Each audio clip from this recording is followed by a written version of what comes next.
We take pride in bringing together interesting personalities and other people too, like John Taylor, who's joined us at the table, is my co-conspirator, co-mastermind partner in crime for the Meeting of the Minds, Advancement Services guru, curmudgeon, and leading authority on all things annual services. John, good morning. Good morning, Bob. I said annual services. Like we could rename the conference. We could annual services. That's right. John, thanks for helping put together another splendid conference. And all the credit is deserved for you, but thank you. And we've taken another multimedia step with a podcast. Yeah, Has anyone explained to you what a podcast is? I have no earthly idea, but I got dressed up for it. I hope that was the right thing to do. So this conversation has a great likelihood of meandering, but the announced topic is to talk about a new departure for the CASE Voluntary Support of Education survey, which was the CAE survey, now has been subsumed by CASE. And I think for a couple of years, and you are the historian of this, so I'm going to throw this ball to you. Please. I think CASE or CAE has pondered how to quantify online giving as part of the survey. This year, they're taking that leap. Do you want to talk a little bit about context of what has led up to this point? Well, I think to go not too far back, but we should probably give a little bit of recognition to Ann Kaplan. Sure. Who she's I consider her to be the mother of the VSE. Yes, one of my great friends. VSE standing for the Voluntary Support of Education survey, which is not a required survey, but Ann and I became good friends about 20 years ago. When I went to CASE as a vice president for research and data services, and she and I collaborated on how to make the VSE more broadly accepted. And one of the challenges then was that the survey itself was some 285 questions, Yes. and nobody wanted to complete Yes. it. And I said to Ann, we want to gather some additional data, but all we really need here at CASE for the Circle of Excellence Awards are 75 data points. So we created the minimal and the standard survey, and what she has done now with the online giving thing is added a voluntary question on the Voluntary Support of Education survey to try to get to the inclination, propensity, drive to online giving. And so a new question, I think there are several now, have been incorporated for the first time in the survey that went live roughly a week ago to try to get at what kind of volume people are seeing from where in the area of online giving. And so that's where we are now. And so I'm looking at the definition that CASE agreed to. I think all of us around this table probably had a little bit of input into the discussion. John, from the Association of Advancement Services Professionals angle, Brian, through your relationship with Ann, Yes. the two of you, and then I raised my hand just to offer to help with a white paper about giving for current operations or participation or whatever. Right. And she threw the ball back to me and said we were noodling about this definition. So I'm looking at it right here. It starts out saying any electronic gift, which is a nice nuance, made through any of the portals provided by the institution and controlled through advancement.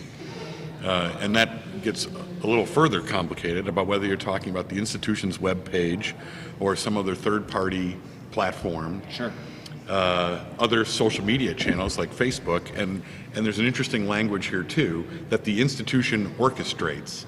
So presumably, I guess if somebody just decides to make you the beneficiary of a Facebook fundraising birthday, maybe that gets left outside. That would get left outside the count. And I think one of the things, and Bob and I talked about this at some length, and we've debated this not hotly, but we've debated it in the advancement services community, trying to get a handle on what, if we're going to develop a metric on online giving, what should it include and what should it not? And we universally agreed we should only include that which we have been proactively involved in soliciting.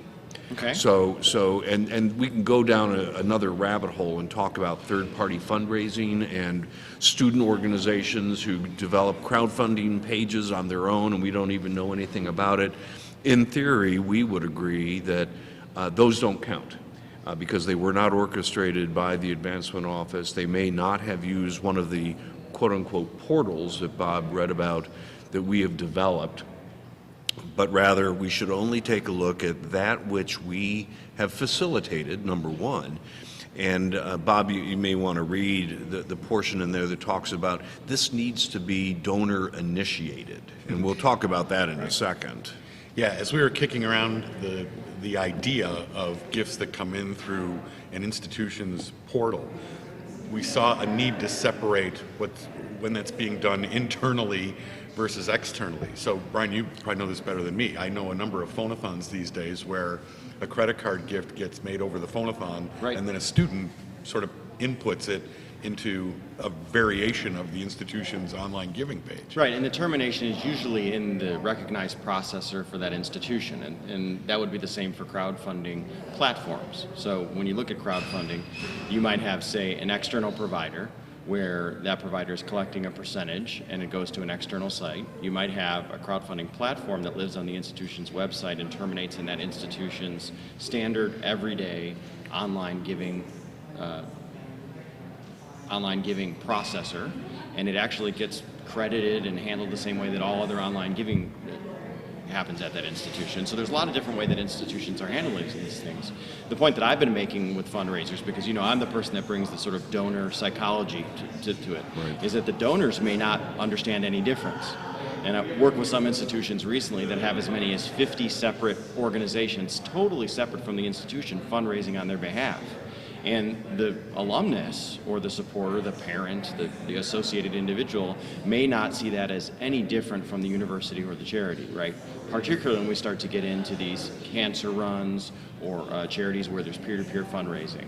And I think that's really interesting on a donor level. How do we help communicate with donors who is actually collecting the gift, how it's being credited, and then when we get into these discussions on the VSE survey, how do we actually track trends, right? Well, and comparatively. The key here for the VSE survey is really, it's not, we want to focus on the activity that we're conducting in-house. Yes.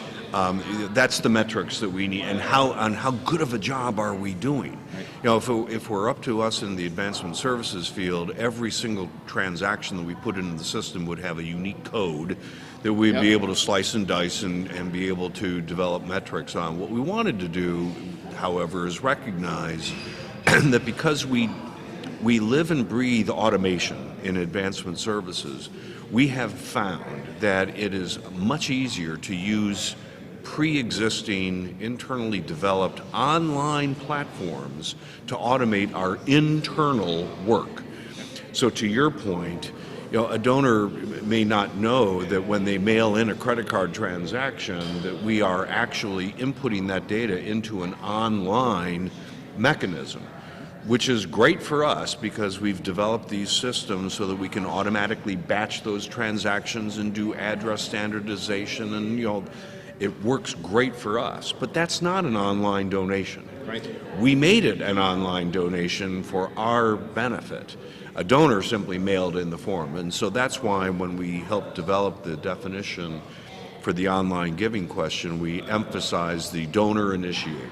The donor intentionally went to one of our websites, our portals, our crowdfunding sites that we are controlling to intentionally make a gift. And then you can slice and dice further.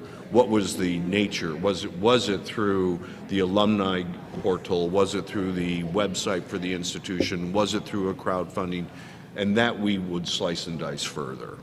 So we've talked about gifts coming through the institution's own webpage, where there's portals involved, when it's not including gifts that are being processed internally by staff just because that's the online way of processing a gift.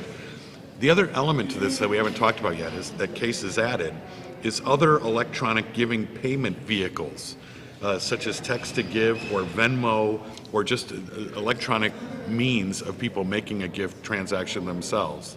That's a departure too. It is. And that stuff is, as we know, going to grow and grow and grow. And just to make a pitch for it, you should grow that. Anyone listening to the podcast, let them give any way they want. And you know, Bob, if we need to do a separate podcast and debate that, I personally believe they should be able to give any way they want.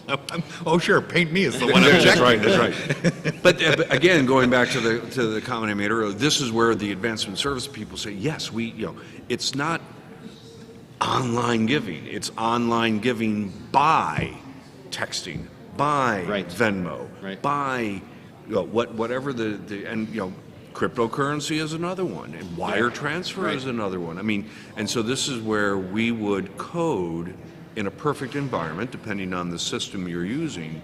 You may have, and I'll use the broader context, you may have a gift type of credit card, but then we'll indicate, well, what was the source of that credit card transaction?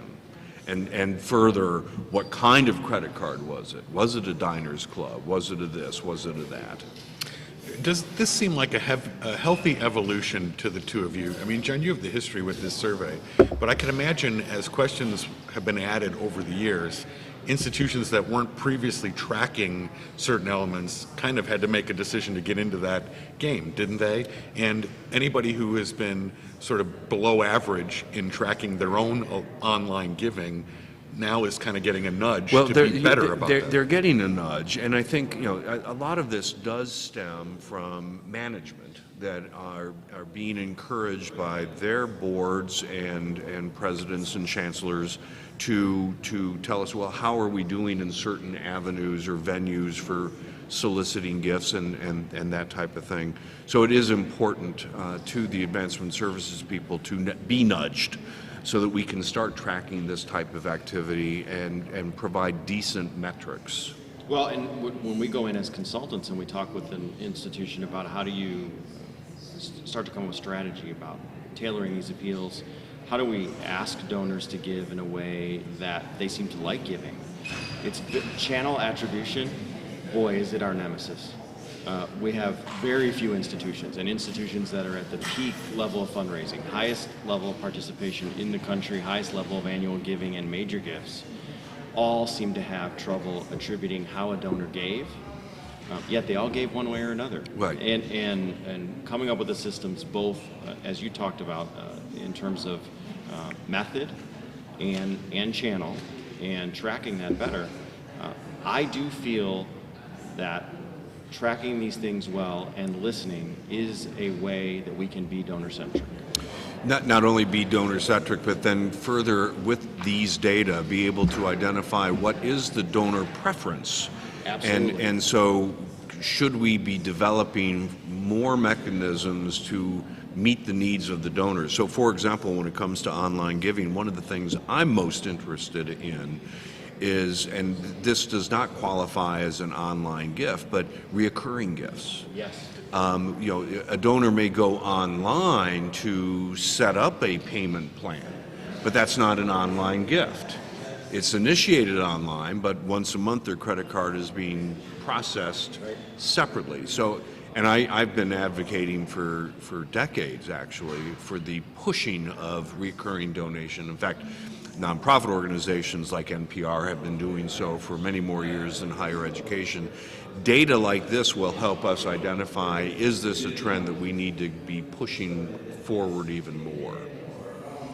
I have a question for you guys. I'm fascinated with the phrase that part of the gifts we count are from other social media channels that the institution orchestrates, which gets very close to the line of what was the appeal that generated the gift, which is something that VSE has never tracked.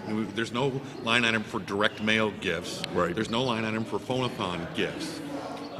You, I know, John, worry that we get question overload with the survey, but from the get-go, I looked at the definition and said, boy, version 2.0 of this definition could get into this, that, and the other thing, including what was the appeal that generated the gift in online fundraising. Do we cross that river or don't we? No, I think we see how well the results come in this year, and then we try to figure out, do we need to expand it into different directions. I think one of the challenges we have, and we're trying to get to this with some of the definition that you're reading here, but one of the challenges that we face are that so many organizations, loose groups, if you will, are using social media like Facebook without any involvement of the advancement office to facilitate gifts. And so we need to figure that one out. I know when I arrived at NC State in 2008, I think there were some 12 different NC State Facebook pages. So which gifts do you count that come in through those Facebook pages?